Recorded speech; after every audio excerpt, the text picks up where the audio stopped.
mpaka Ijumaa, moja kwa moja kutoka VOA.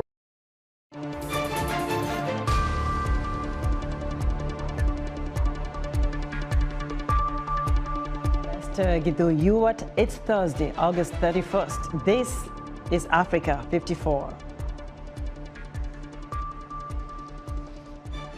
Fire engulfs a 5-story building in South Africa, killing at least 73 people. Emergency services says 7 of the victims were children.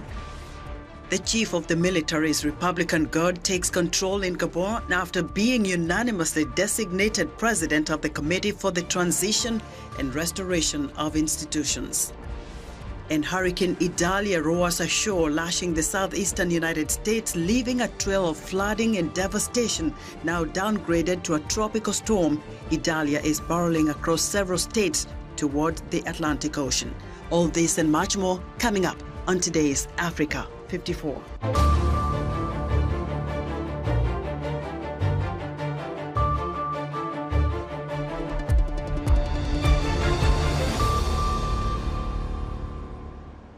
We begin in South Africa, where a deadly fire engulfed a 5-story building in central Johannesburg Thursday, killing at least 73 mostly homeless people and injuring 52 others. 7 killed in the blaze were children. An emergency services spokesman says search and recovery efforts are still ongoing, but the death toll could increase. Witnesses say as many as 200 people or more may have been living in the building. The blaze erupted before dawn in the building being used as an informal settlement. It is not clear what started the fire. This incident happened at 1 a.m. South African time, when most of the residents in this building behind me were fast asleep. It caught fire from the ground floor, and what followed is chaos. According to those who saw what's happening, is people were screaming, children jumping off the windows, and a lot of people died as a result of that. But some were caught in the fire and they died inside. Those who survived the fire have told very sad stories. Many people, they failed to come out because of the smoke. You see, they suffocate. And those guys who went out, they are the ones who they climbed through the window. So the babies and the ladies, they are the ones who failed to come out.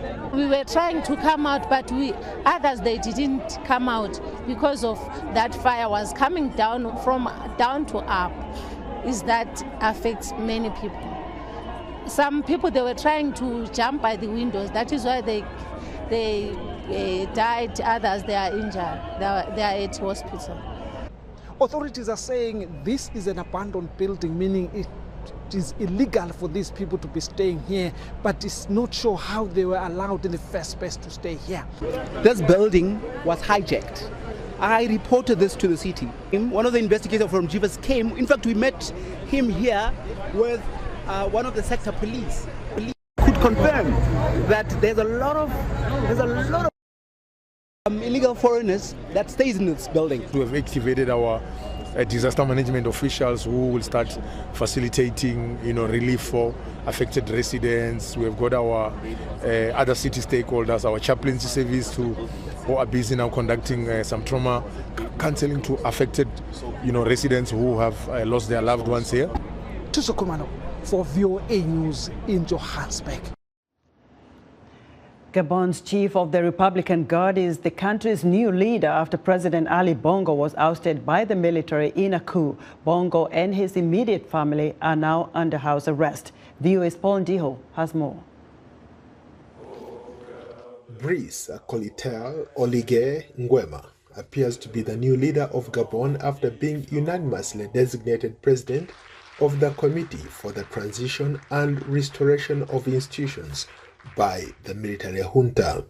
After today's meeting, in which all the commanders-in-chief, army chiefs, and the generals in the second tier of the Gabonese Republic, General Oligui Nguema Brice was designated unanimously as the president of the Committee for Transition and the Restoration of Institutions, president of the transition. There is no evidence to suggest that external powers are behind the military coup in Gabon. according to a security analyst. Very few people could imagine that we could end up with a coup d'etat. And this is due just to the strongholds of the Bongo family and the Bongo system on the administrative machine in Gabon, the electoral machine, but also the security apparatus. European Union Foreign Policy Chief Joseph Borrell spoke on Gabon just ahead of a meeting at which they were to discuss how to help the economic community of West African states handle the July 26 military takeover in Niger. Military coups are not the solution, but we must not forget that in Gabon, elections were full of irregularities and there are military and institutional coups where weapons are unnecessary.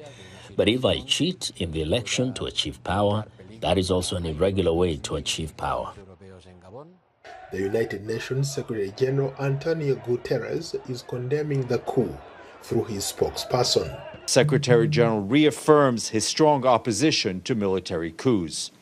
The Secretary General calls on all actors involved to exercise restraint, engage in an inclusive and meaningful dialogue, and ensure that the rule of law and human rights are fully respected. The African Union is also condemning this latest coup in Africa, following similar actions in Niger, Burkina Faso, and Mali. Paul Ndiho, VOA News, Washington. Gabonese President Ali Bongo, 64, was born to a ruling dynasty and promised a new start before facing accusations of graft and rigged elections. Angela Johnston reports. Ali Bongo was born into a ruling dynasty. His father Omar took power in 1967. Ali went to private school in France, loves American music, and even released a funk album in 1978. After his father Omar died in 2009, Bongo Jr., as he's known, won the presidency in a contentious vote. Ali vowed to modernize Gabon, a country hooked on dwindling oil reserves and known for its ultra-rich elite. He raised hope there could be change in a region of autocrats. People in Gabon have long hoped for oil and mineral wealth to be shared more fairly. While his father relied on business deals with former colonial power France, Ali promised to diversify the economy and protect the environment. He slashed the number of government ministers and capped salaries for officials running state businesses. But while his environmental moves garnered praise from outside the country, inequality has persisted. Gabon's economy has been slow to diversify, and almost a third of its 2.3 million people live below the poverty line.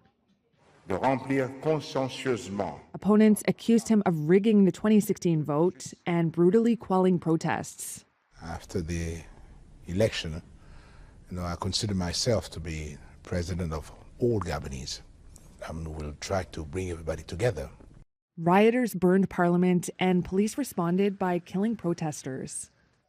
After a stroke in 2018, Bongo's fitness to rule was questioned. As he recuperated in Morocco, a failed coup took place in 2019. He had appeared healthier during the latest election when he was again declared victor.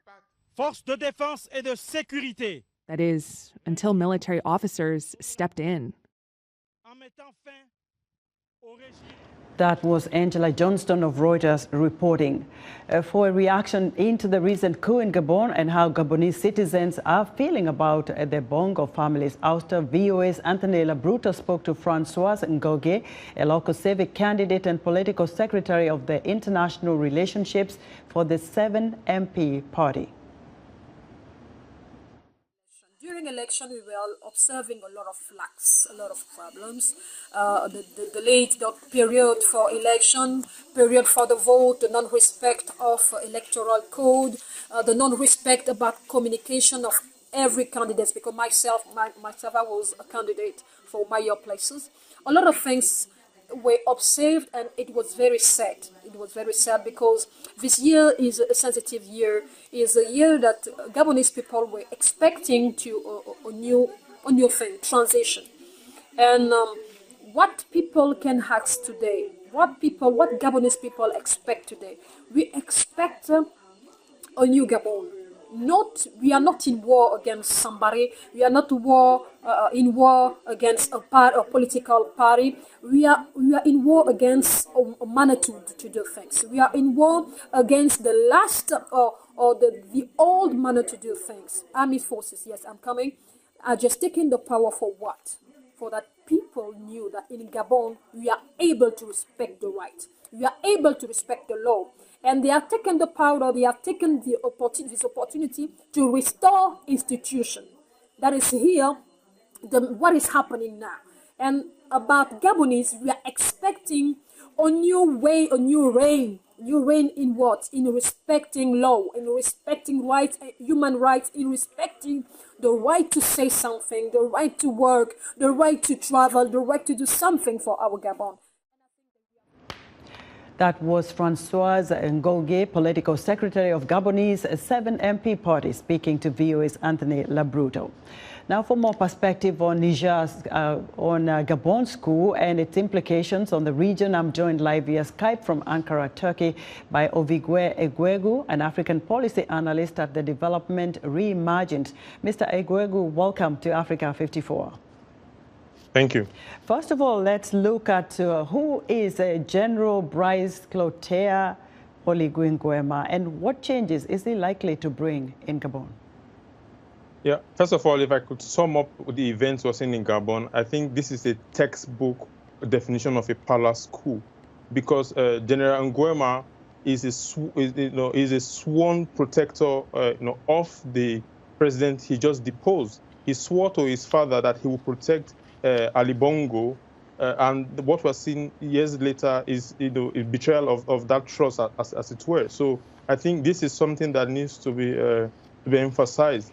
He is a core member of the Bongo dynasty, and I think not much is going to really change in terms of thinking, given the fact that he has always been part of the ruling elites. Very interesting to understand that they are actually related. They are from the same clan. It's a family member here who did what he did. So do you think he is going to bring legal charges against the ousted president Ali Bongo? Well, I mean, yes, the fact that he's able to take on this coup and depose him, anything is possible from this point, Bongo, the president he just deposed, is his cousin, actually. So there's blood relationship there. But I think with the fact that he would be facing pressure from inside the country, outside of the country, maybe he could use the detention of the deposed president as bargaining tool and leverage in pushing forward the transition or his own political construct for the country.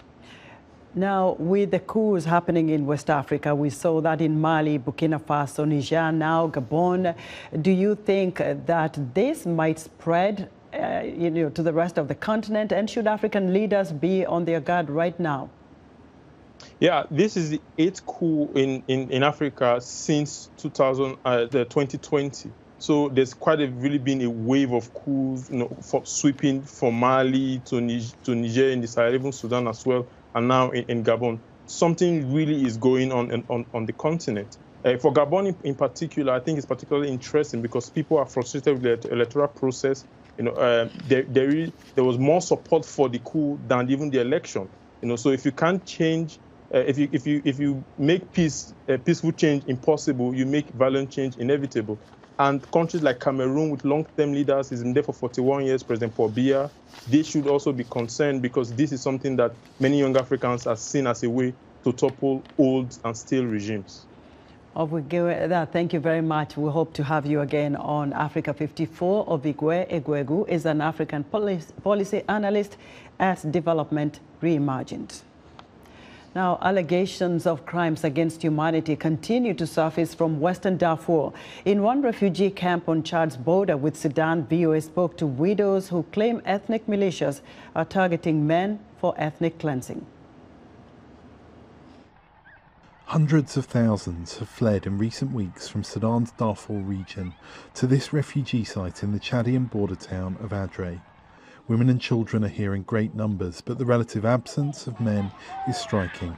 Refugees and rights groups say men are being disproportionately targeted by ethnic Arab militias in Darfur that are alleged to be carrying out atrocities against civilians. One woman who lost her husband to the fighting 3 months ago told VOA she had to flee barefoot to Chad with her children after her home and everything in it was destroyed by the militias. My children are very young and they don't know anything about what happened to their father. I reassure them that he's going to be returning soon. The family has nowhere to go other than a tiny shelter.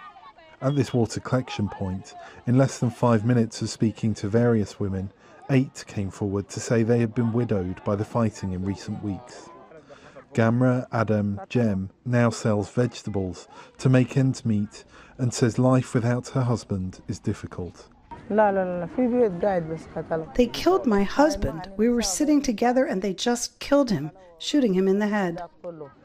Asked if Human Rights Watch has observed the targeting of men in Darfur, Mohammed Osman, a researcher who recently returned from Chad, said, I mean, the trend speaks very clearly to the evidence we found is how men were overwhelmingly being targeted. And part of it is because some of them were fighters, but also some of it is the perception of them being a fighting force, even including in the trip that people, when people fled, there has been targeting for men also on the road. Asked what the government of Sudan is doing to protect civilians in Darfur, Gaddafi Abdallah Mohammed Ali, the Sudanese special consul to the nearby Chadian town of Abache, called the Arab militias and paramilitary forces in Darfur a vast insurgency. The government of Sudan and the Sudanese armed forces are carrying out their duty to repel and defend Sudan in this battle, which is a battle of dignity against this vast insurgency. For the widows in Adre, the outlook is desperate with their families' breadwinners gone. But for some, things look set to get even more difficult. We managed to escape along with other women and people from the street, but I have 7 children. She adds she is 6 months pregnant with her late husband's child.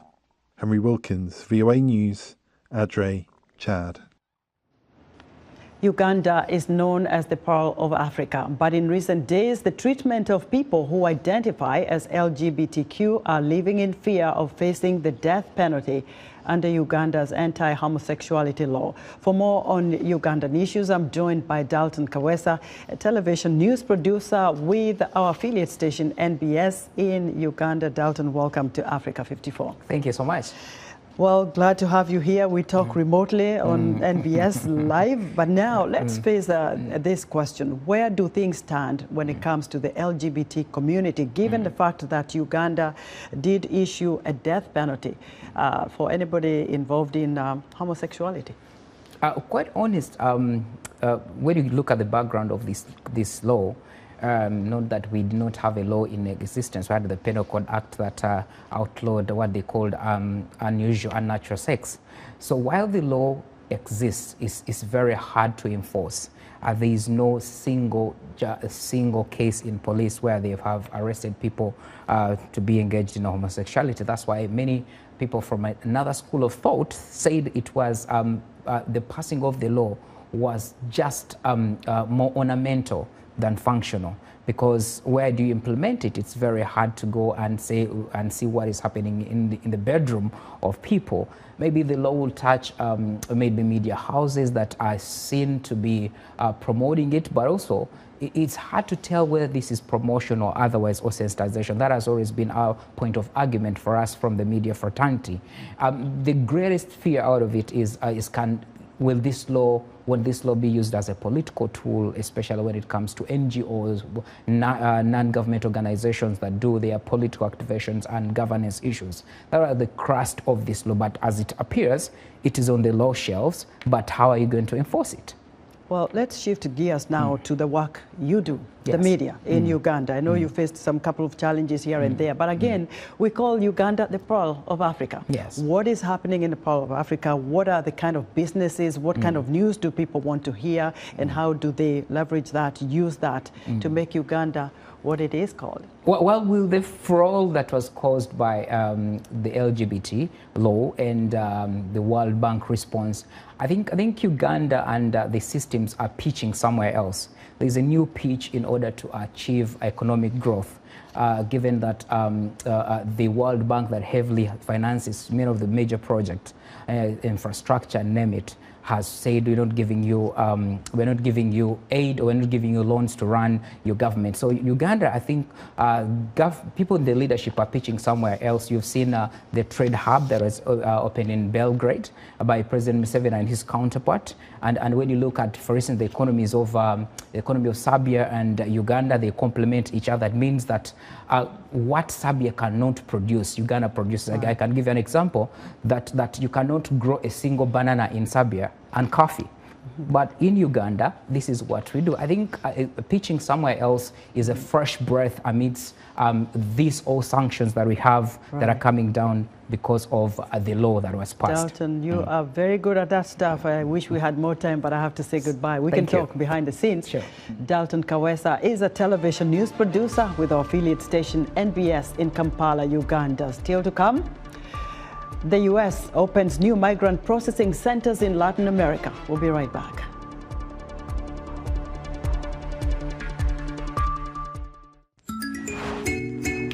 Despite significant advances made towards gender equality, women are still underrepresented in political decision-making and leadership in many countries. More than 130 nations have introduced gender quotas. On this week's episode of Our Voices, we will review what quotas are and how it contributes to political empowerment of women. We will also have experts to discuss whether quotas increase female leadership and influence policy outcomes. Join the conversation each week right here on Our Voices.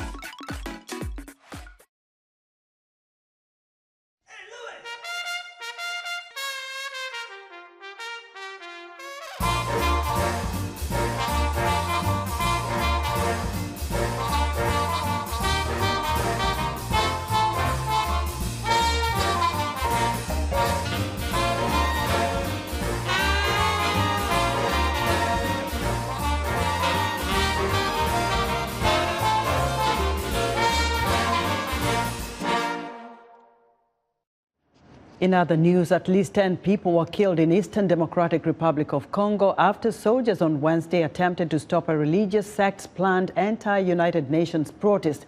The DRC has been ravaged by militia violence for 3 decades. The UN has been sharply criticized in the country, where many people perceive the peacekeepers as failing to prevent conflict. The Kremlin says that Africa's food shortages have nothing to do with Russia, despite its move in July to end a year-old agreement that had allowed Ukraine, one of the world's biggest exporters, to ship grain from its Black Sea ports. Russia is instead blaming Africa's food shortages on obstacles created by Western countries.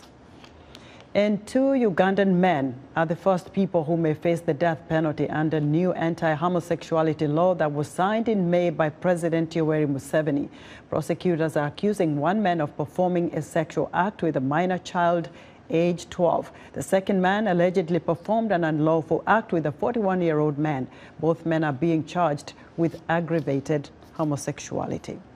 The U.S. National Hurricane Center has warned of potential flooding in the states of North Carolina and South Carolina on Thursday as the center of Tropical Storm Idalia moved back into the Atlantic Ocean. The storm slammed into Florida's Gulf Coast early Wednesday as a powerful hurricane, splitting trees in half and ripping roofs off of buildings. Idalia knocked out power to nearly 500,000 customers in Florida and neighboring Georgia, while flooding coastal areas in Florida and spawning at least one tornado in South Carolina. So the top of the roof just caved, slapped in on me and my 3 kids and my grandson.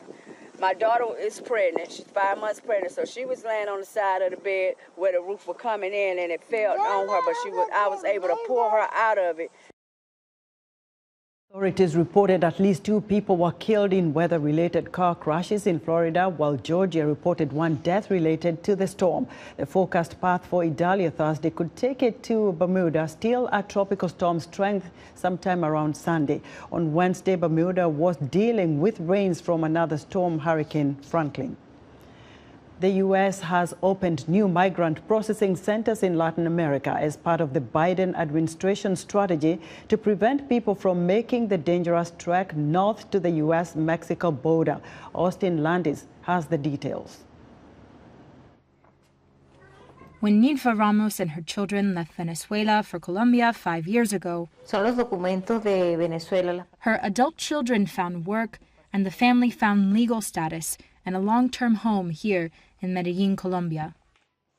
But now their income and expenses no longer match up, and their situation has become more desperate. Here we are living the same as we lived in Venezuela. We have the fear that it will also be the same. Ninfa takes care of her 3 young grandchildren while their parents work long hours in bakeries and as a cargo truck driver. A few months ago, they decided to go to the U.S., where they have family in Florida. They hope to find a way to get there legally and quickly. If tomorrow they tell us it's approved and we need to leave, we'll leave immediately. But the quick legal entry to the U.S. that Ninfa and her family want is unlikely. She is one of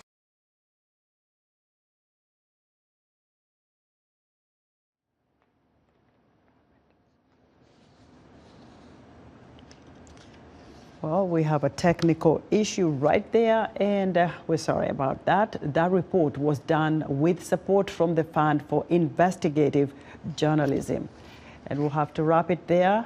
This is our show for today. Be sure to watch Africa 54 on our website at voaafrica.com. From all of us here in Washington, we thank you for watching. Join us again tomorrow.